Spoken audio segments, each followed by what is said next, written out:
गंगा का पानी बरसों तक खराब नहीं होता।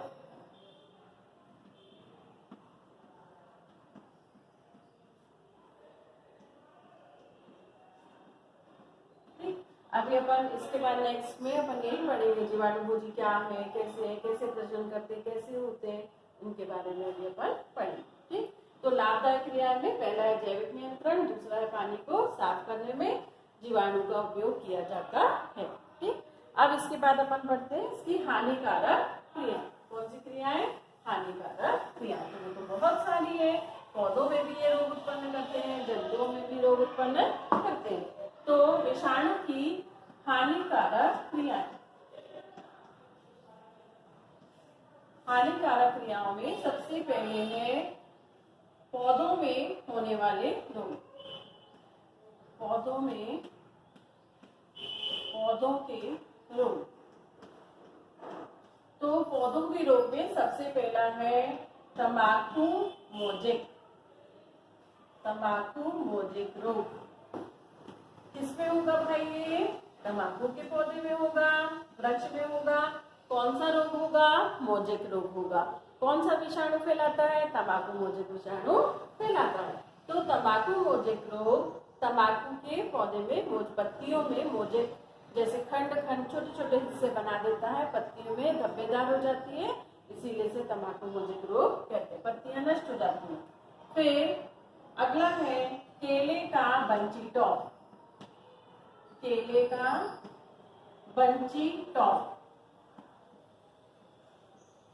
जो केले के ऊपरी भाग है, केले के जो पौधे का पत्तियां हैं, जो उसके फल हैं, उनको जो सबसे ऊपरी हिस्सा है उनको ये गुच्छा बना देता है और वो बिल्कुल गुड़ी मुड़ी हो जाते हैं और विकास नहीं कर पाते। उसके बाद में तीसरा है रोग पपीते का कुंचित पर्ण। पपीते का कुंचित पर्ण।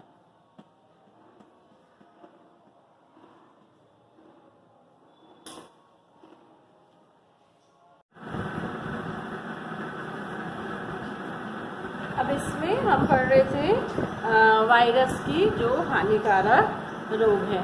तो पौधों में तंबाकू का मोजेक रोग, केले का बंची रोग, पपीते का कुंचित पर्ण। इसके बाद में अगले और भी बहुत सारे रोग हैं, ये अपन याद कर सकते हैं। फिर जंतुओं के रोग, जंतुओं में होने वाले रोग जो कि विषाणुओं द्वारा फैलते हैं। तो उसमें है पहला पशुओं का खुरपका व मुखपका।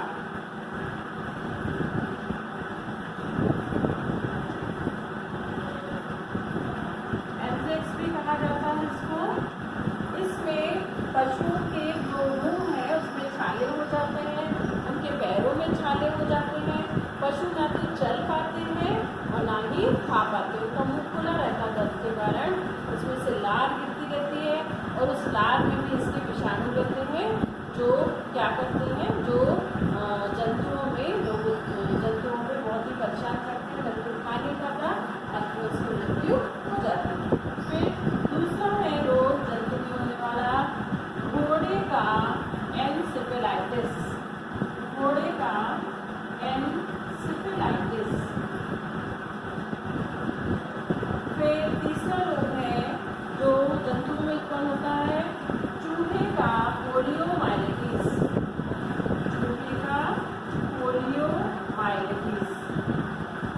जैसे मनुष्यों में होता है पोलियो रोग, उससे कोई हाथ या पैर या कोई ऐसा अक्रिय हो जाता है, उसके नर्वस सिस्टम में होता है, उसी तरह चूहे में भी पोलियोमाइलिटिस नामक रोग होता है। इसके बाद हम पढ़ेंगे मनुष्यों में होने वाले रोग।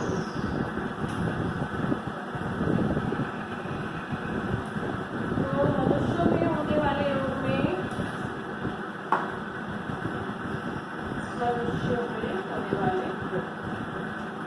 मनुष्य के जो किसके द्वारा उत्पन्न होते हैं? विषाणु द्वारा।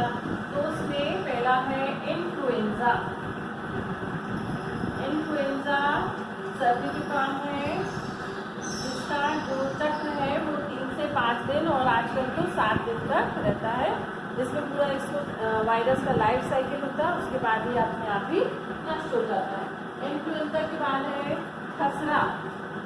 ये खसरा जो बहुत छोटे छोटे धड़ वाले भाग में दाने हो जाते हैं, बहुत तेज बुखार आता है और अंदर भी बहुत पूरे शरीर में दर्द होता है, व्यक्ति बहुत अधिक बेचैन हो जाता है। फिर तीसरा रोग है पीत ज्वर। इसमें भी बहुत तेज बुखार चढ़ता है, मस्तिष्क के बुखार चढ़ जाता है मनुष्य में, पीत ज्वर नामक रोग होता है। फिर इसके बाद इसमें चेचक, मनुष्यों में चेचक रोग। चेचक में बड़े दाने होते हैं, शरीर के ऊपर छाले छाले हो जाते हैं, जिनमें बहुत खुजली होती है, फट जाते हैं, उनसे रस निकलता है, व्यक्ति को बहुत तेज बुखार होता है, बेचैनी होती है। फिर उसके बाद अगला है एड्स, जिसको हम जो HIV द्वारा होता है, ह्यूमन इम्यूनोडेफिशिएंसी वायरस। इससे शरीर का प्रतिरक्षा तंत्र, प्रतिरोधी तंत्र बहुत अधिक कमजोर हो जाता है, जिससे आसपास के सभी जीवाणु, विषाणु उन पर आक्रमण करते हैं और व्यक्ति को एक ही समय में मल्टीपल रोग हो जाते हैं। व्यक्ति की कई प्रकार की दवाइयाँ होती हैं और उसे बहुत अधिक पोषक आहार की आवश्यकता होती है। अगला जो है विषाणु एड्स के बाद में जो अभी डेंगू ज्वर। ऐसा विषाणु, ये विषाणु जो डेंगू ज्वर का विषाणु है, ये मच्छरों द्वारा फैलता है। एडिस मच्छर जो होता है उससे, उसकी जो मादा है उसमें ये पाया जाता है। यदि ये किसी बीमार व्यक्ति को काटता है तो उसकी लार में ये आ जाते हैं और ये डेंगू ज्वर के विषाणु उस मच्छर से कहाँ पहुँच जाते हैं, दूसरे व्यक्ति पर पहुँच जाते हैं। एडिस एजिप्ट नामक मच्छर होता है जो कि दिन के समय काटता है, 12-1 बजे के पहले काटता है। ये साफ पानी में पैदा होने वाला मच्छर रहता है और इससे व्यक्ति को मांसपेशियों में, उसकी हड्डियों में बहुत ज़्यादा जकड़न होती है, बहुत तेज बुखार आता है और बाद में व्यक्ति के प्लेटलेट्स की संख्या कम हो जाती है, जिससे व्यक्ति का खून पतला हो जाता है और उसकी जो बारीक बारीक कहानियाँ हैं रक्त की, नाक की या आँखों की, उनसे रक्त की कणिकाएँ बाहर निकलने लगती है, खून के धब्बे हो जाते हैं, मस्तिष्क में रक्त निकलने लगता है, आंतरिक अंगों में, और व्यक्ति की मृत्यु हो जाती है। तो ये बहुत ही खतरनाक रोग है और वर्तमान में जो रोग फैला हुआ है कोरोना, वो भी वायरस के द्वारा ही होता है। ठीक, तो ये थे वायरस द्वारा होने वाले रोग। पौधों में तंबाकू का मोजेक रोग, केले का बंची टॉप, पपीते का गुच्छे वार्ड रोग। जंतुओं में पशुओं का खोपका और गुटका रोग, घोड़े का एंसेफेलाइटिस, चूहे का पोलियोमाइलिटिस और मनुष्य के रोग में इन्फ्लुएंजा, सर्दी जुकाम, खसरा, घर पर छोटे छोटे दाने और बुखार, तीजों में बहुत तेज बुखार, चेचक में पूरे शरीर पर बहुत बड़े बड़े दाने जिनमें पानी भरा होता है, ये बहुत अधिक संक्रामक होता है और इसमें बहुत तेज बुखार आता है।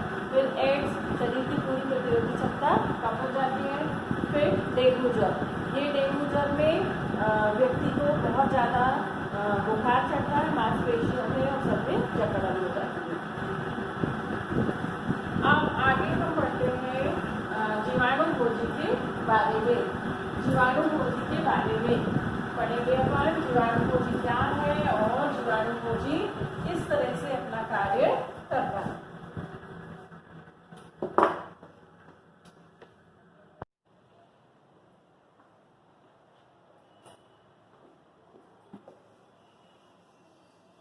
अब हम पढ़ने वाले हैं जीवाणु खोजी के बारे में।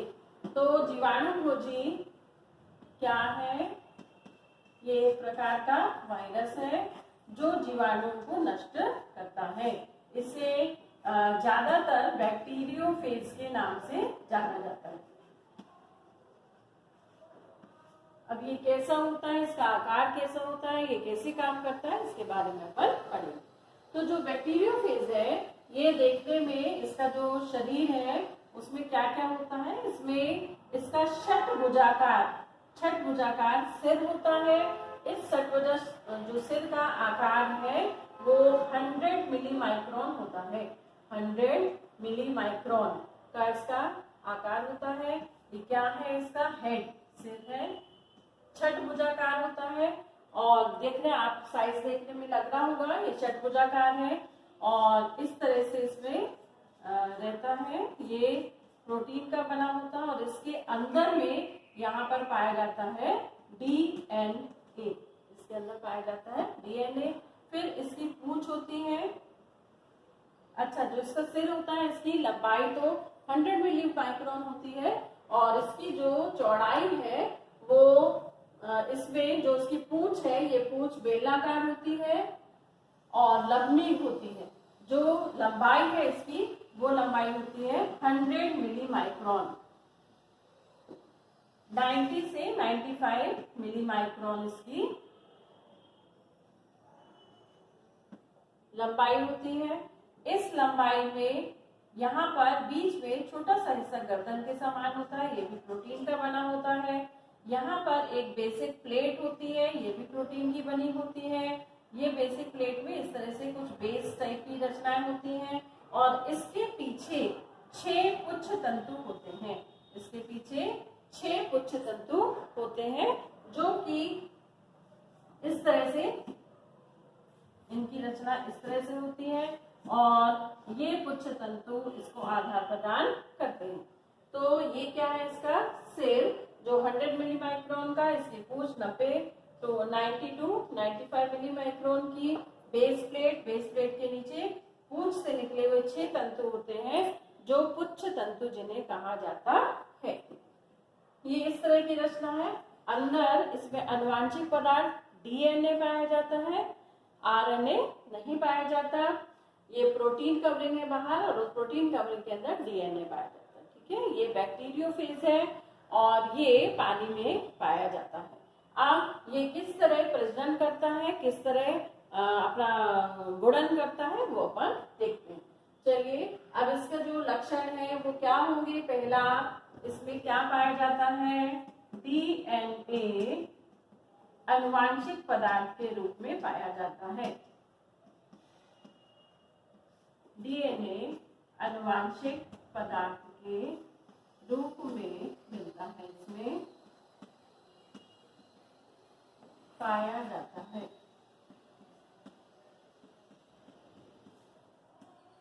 फिर उसके बाद है दूसरा, डीएनए आनुवांशिक पदार्थ के रूप में पाया जाता है। ये परपोषी कोशिका के अंदर गुणन करता है, परपोषी कोशिका के अंदर गुणन करता है।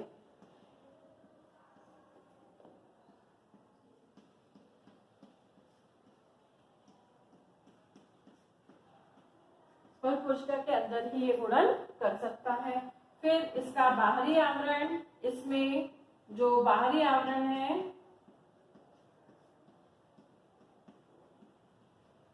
में सिर तथा पूंछ होते हैं।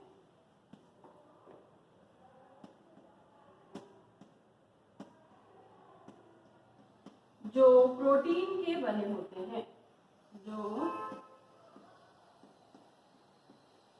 प्रोटीन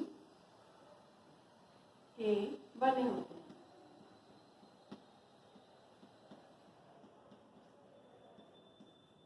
फिर इसका सिर कैसा होता है, षड्भुजाकार होता है जो कि 100 मिली माइक्रोन लंबा होता है। पूंछ जो है वो बेलनाकार होती है, 90 to 95 मिली माइक्रोन की होती है। ये भी आप उसमें उसके लक्षणों में देख सकते हैं।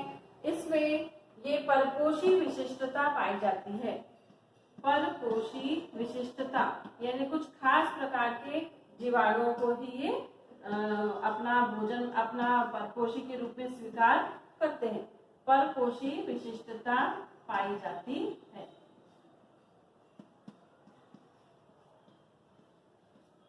ये केवल कुछ प्रकार के जीवाणु जो पानी को खराब करते हैं, कोलाई नामक कीटाणु, ये सब जीवाणु जो है वो नष्ट पानी को गंदा करते हैं, उन्हीं को ये अपना परपोषी के रूप में स्वीकार करता है। फिर ये ताप और रासायनिक पदार्थों के प्रति संवेदनशील होता है। ताप व रासायनिक पदार्थों के प्रति संवेदनशील होता है। यदि उसकी एक नियत मात्रा से अधिक या कम हो जाए तो ये नष्ट हो जाता है। ताप व रासायनिक पदार्थों के प्रति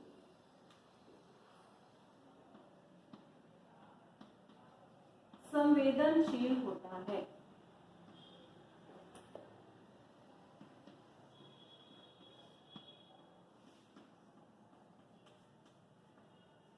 समझ में आया आपको कि यदि ये जिस ताप या जिस रासायनिक परिस्थिति में जीवित रहते हैं उससे यदि विपरीत इनको मिलती है तो ये क्या हो जाते हैं, नष्ट हो जाते हैं और इनमें उपापचयी क्रियाएं नहीं होती, इनमें उपापचयी क्रियाएं नहीं होती हैं।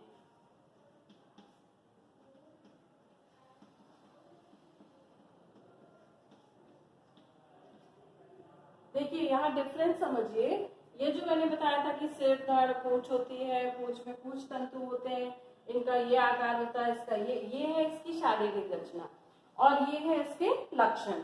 तो पहला लक्षण डीएनए अनुवांशिक पदार्थ के रूप में पाया जाता है, परकोशी कोशिका के अंदर ये गुणन करता है। बाहरी आवरण में सिर और पूंछ होते हैं जो किसके बने होते हैं, प्रोटीन के। परकोशी विशिष्टता पाई जाती है, ये कुछ विशेष परकोशियों में भी अपना गुणन कर सकता है। फिर ताप और रासायनिक पदार्थों के प्रति ये संवेदनशील होता है और इसमें उपापचयी क्रियाएं नहीं होती। ठीक, अब अपन पढ़ते हैं कि इसमें प्रजनन कैसे होता है, जीवाणु भोजी में प्रजनन कैसे होता है। अब देखिए ये जीवाणु भोजी, ये है इसकी एक जीवाणु कोशिका, जीवाणु जिस पर ये इसकी विशिष्ट जीवाणु है, जीवाणु कोशिका है। इसको अब ये किस प्रकार इस पर आक्रमण करता है, किस प्रकार इससे अपना बहुगुणन करता है देखेंगे अपन। तो इसमें इसका जो हेड है, ये हेड परकोशी कोशिका से चिपक जाता है, इसका हेड परकोशी कोशिका से चिपक जाता है और हेड में से और निकल कर यहाँ पर इसकी कोशिका भित्ति को खोल देता है। यहाँ से इसका जो डीएनए है वो परकोशी कोशिका में आ जाता है, इसको हम लिख देते हैं परकोशी जीवाणु। ये क्या है, परकोशी जीवाणु और ये क्या है, जीवाणु भोजी। तो ये जीवाणु भोजी जब किसी परकोशी कोशिका के संपर्क में आता है तो उसकी जो भित्ति है उस पर ये चिपकता है, उससे रसायन निकलते हैं और उसमें से जो इसका डीएनए है वो कहाँ आ जाता है, परकोशी जीवाणु भोजी कोशिका परकोशी जीवाणु में आ जाता है।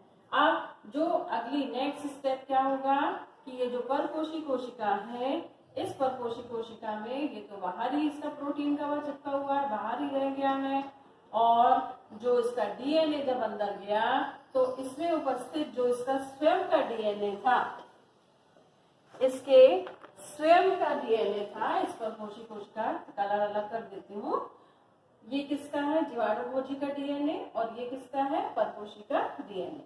अब ये जीवाणु भोजी का जो डीएनए है ये इसके पास जाता है और जाकर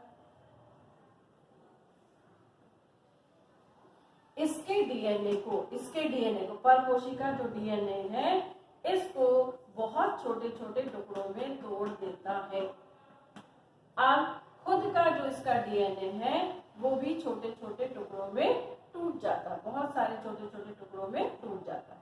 अब नेक्स्ट स्टेप क्या होता है, अगला स्टेप, ये पहला स्टेप था, दूसरा स्टेप, तीसरा स्टेप, अब चौथे स्टेप में क्या होता है, फोर्थ स्टेप में, कि जो जीवाणु का ये डीएनए के टुकड़े हैं जीवाणु भोजी के और जो जीवाणु के टुकड़े हैं ये आपस में जुड़ जाते हैं। जुड़ते हैं तो कैसी रचना बनेगी, ये इस तरह से, आधा जो डीएनए है वो जीवाणु भोजी का होगा और आधा किसका होगा, परकोशी जीवाणु का। इस तरह दोनों मिक्स हो जाते हैं। अगला जब स्टेप आएगा तो अगले स्टेप में क्या होगा, इस जीवाणु कोशिका के अंदर ये बहुत सारे क्या बन गए हैं, बहुत सारे मिक्स्ड डीएनए बन गए हैं जिनका लक्षण कैसा है, जीवाणु भोजी जैसा है। इसको अपने आप में चेंज कर लिया उसने। अब इसके अंदर जितना भी कोशिका द्रव्य है वो कोशिका द्रव्य इसके चारों ओर जमा होने लगता है और जमा होकर प्रत्येक जो डीएनए है, प्रत्येक डीएनए का टुकड़ा एक अलग से प्रत्येक टुकड़ा एक एक जीवाणुभोजी को तैयार करता है। इस तरह से इसमें बहुत सारे जीवाणुभोजी तैयार हो जाते हैं और वो जीवाणुभोजी जब संख्या में बहुत ज्यादा हो जाते हैं तो संख्या में बहुत ज्यादा होकर ये क्या करते हैं, जीवाणु जो परपोषी जीवाणु है उसकी कोशिका पर दबाव डालते हैं, वो फट जाती है और ये पूरे के पूरे जीवाणु क्या करते हैं, इसको फाड़ कर कहाँ निकल जाते हैं, बाहर निकल जाते हैं। और फिर बाहर निकलकर ये पुनः ये जितनी भी संख्या में बन चुके हैं उतनी ही परपोषी जीवाणु कोशिकाओं को फिर से नष्ट करते हैं। हम ऐसे कहते हैं कि जीवाणुभोजी जो है ये जीवाणुओं को खाता नहीं, क्या करता है, नष्ट करता है। तो फर्स्ट स्टेप क्या देखा हमने कि फर्स्ट स्टेप में क्या हो रहा है, जो जीवाणुभोजी है ये जीवाणुभोजी परपोषी जीवाणु कोशिका के ऊपर आक्रमण करता है। इसका प्रोटीन खोल कोशिका भित्ति पर चिपक जाता है, कोशिका भित्ति घुल जाती है, घुलने के बाद डीएनए कहाँ प्रवेश कर जाता है, परपोषी जीवाणु में। किसका, जीवाणुभोजी का। ये जाकर जीवाणु के डीएनए को कई टुकड़ों में तोड़ देता है अब और खुद भी टूट जाता है। अब जीवाणुभोजी के डीएनए और परपोषी जीवाणु का डीएनए जुड़कर नए प्रकार का डीएनए बनाते हैं और परपोषी जीवाणु का पूरा कोशिका द्रव्य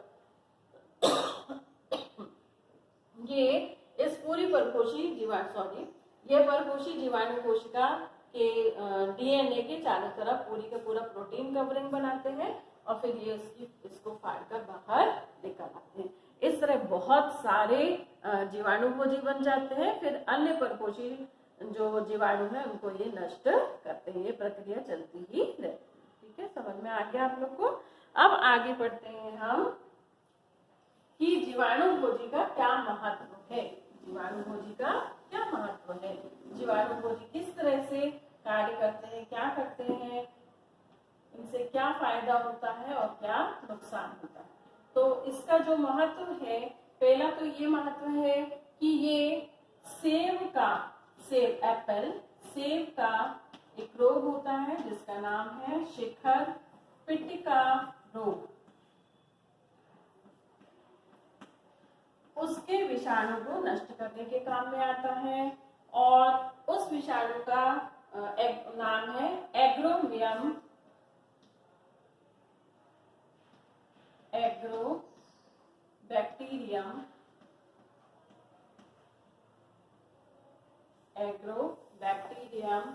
ट्यूमिफेरियंस।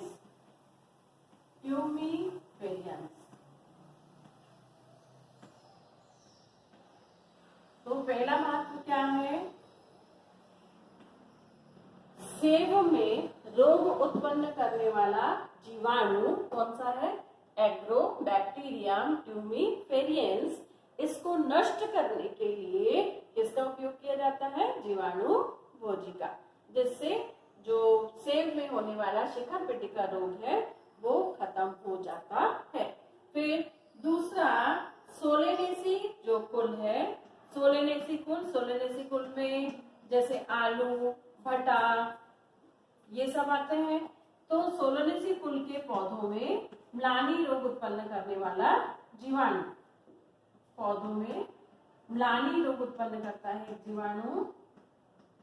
म्लानी यानी पत्तियों का, तने का सिकुड़ जाना।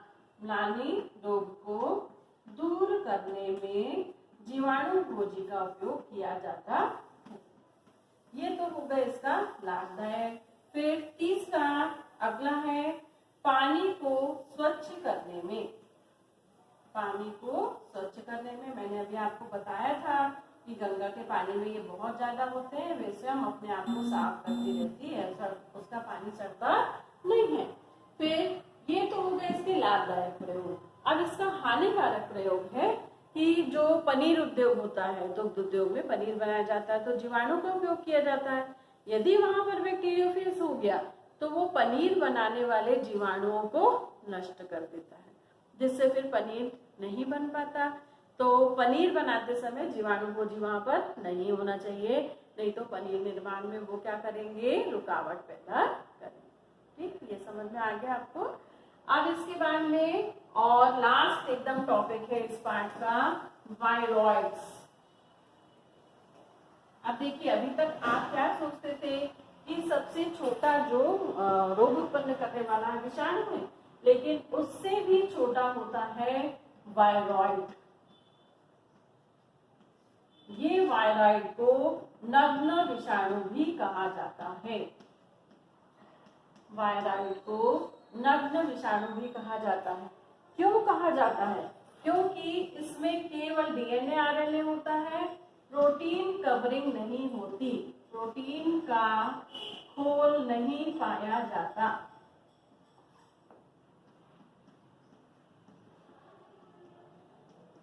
प्रोटीन का खोल नहीं पाया जाता, तो क्या पाया जाता है इसमें? केवल आरएनए पाया जाता है। वो आरएनए जो पाया जाता है वो नग्न होता है, अतः वायरॉइड को नग्न विषाणु भी कहते हैं। ठीक, ये बहुत ही छोटे होते हैं, विषाणु से भी छोटे होते हैं। इनकी खोज सबसे पहले टी.ओ. डायनर ने, वैज्ञानिक का नाम है टी.ओ. डायनर, इन्होंने की थी। और किसमें की थी? आलू के पौधे में। आलू के पौधे में जो उसके कंद थे वो खराब हो रहे थे, तो उन्होंने इसकी खोज की तो किसके बारे में पता चला? वायरॉइड्स के बारे में, जो नग्न विषाणु थे। और उस विषाणु को उन्होंने नाम दिया PSTV। PSTV। तंबाकू के जो कंद होते हैं उन कंदों में ये सिकुड़न पैदा करता था। इसको कहा जाता है potato splinter tuber viroids. Potato tuber viroids. इसलिए क्या करता था, उसमें स्प्लिंडर कर देता था, उसमें धारियां उसको सिकोड़ देता था, वो कुंडलित हो जाते थे, इसलिए इसको ये नाम दिया गया। इसे आपको याद रखना है कि खोज किसने की थी? टी.ओ. डायनर ने। सबसे पहले किस पौधे में की थी? आलू में की थी। कंद में रोग होता था, उस विषाणु का नाम, उस वायरॉइड का नाम क्या है? PSTV। इसे नग्न विषाणु भी कहते हैं, क्योंकि इसके ऊपर कोई भी प्रकार का प्रोटीन का खोल नहीं पाया जाता। ये रोग उत्पन्न करते हैं, पौधों में ही रोग उत्पन्न करते हैं। ठीक, तो ये पार्ट अपना खत्म हो गया। और जगत कवर, अब नेक्स्ट वीडियो में अपन स्टार्ट करेंगे जगत प्लांटिंग। और जगत प्लांटिंग में अपन फिर प्लांट्स, एल्गी, इन सब के बारे में पढ़ेंगे। ठीक है, तो अभी आशा करती हूँ कि ये पार्ट आपको 10-11 पार्ट में अपन ने इसको पढ़ा है। और मैंने छोटे छोटे वीडियो बनाए हैं ताकि आप छोटे मीन्स 35, कोई 40 मिनट का, 45 मिनट के, इतने ही वीडियो होंगे। उनको आप बहुत अच्छे से ध्यान से देखिए, बुक से मिलान करिए और बार बार वीडियो देखिए, बुक से देखिए, नोट्स बनाइए, पढ़ते रहिए। ठीक है, तो इसका आप पूरा फायदा उठाइए, पढ़ते रहिए। आप प्रश्न, तो इसमें प्रश्न है। सबसे पहला प्रश्न आज के लिए अपन ने आज स्टार्ट किया था, जहां से वहीं से मैं प्रश्न आपको दे रही हूँ। तो पहला प्रश्न है कि जीवाणु खोजी का एक उपयोग बताइए। दूसरा, गंगा के पानी को कौन साफ रखता है? तीसरा प्रश्न, जंतुओं में विषाणुओं द्वारा होने वाले किसी एक रोग का वर्णन कीजिए। अगला प्रश्न, नाम बताइए, केवल नाम बताएंगे आप।